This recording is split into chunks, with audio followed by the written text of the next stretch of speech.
The journal Nature Human Behavior on Monday of this week published 13 individual studies, and each one of those studies shows that the more prejudiced a person is, the more likely they are to be a Trump supporter. 13 different independent studies looking at the same thing, finding the same thing that a lot of us has known from the start, but at least now we have the empirical data to back it up, that Trump supporters are inherently prejudiced people. They're bigots, basically. Not all of them, of course, but these studies do show that the more prejudices one holds, the more likely it is that they support Donald Trump. That is what they all found. So here's the thing. The researchers for all these studies made it clear. Prejudice did not originate with Donald Trump, right? He did not make these people more racist. What he did was give them an avenue to vent their frustrations. He made it feel okay for them to be more vocal about who they hate. And it's not just based on race, it's also based on religion.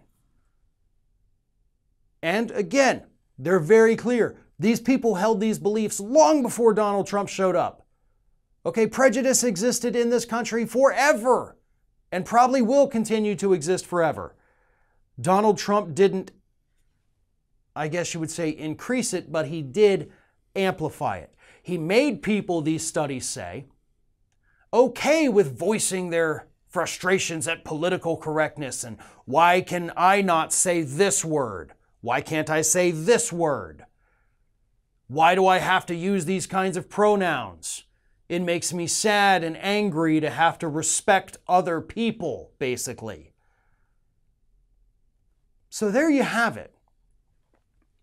Obviously, these studies go far more in depth than what I'm able to do right here. But again, we knew this.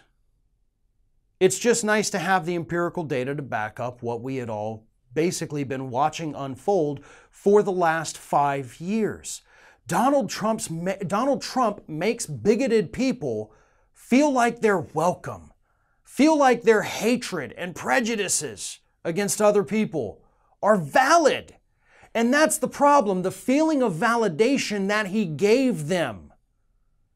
Because prior to that, they felt ashamed by this. They felt like they didn't have other people feeling the same way, that they didn't have to go and hide their horrible beliefs. He made them okay with bringing it to the forefront, and that's the problem. These are horrible beliefs. People should be ashamed to hold them. It's not something you should wear on your sleeve. But he said, no, it's okay, you can. And that is, of course, why we have Nazi rallies in the United States today. That's why people feel more comfortable being like, yeah, I'm a white supremacist. Yeah, I'm a white nationalist. Yes, I like to wear swastikas on my clothing and have those flags hanging in my bedroom. Those people always wanted to do those things. Donald Trump made them feel okay with doing it out in public. Thanks for watching, and if you like what you saw, don't forget to like, comment, share, and most importantly, subscribe to our Ring of Fire channel here.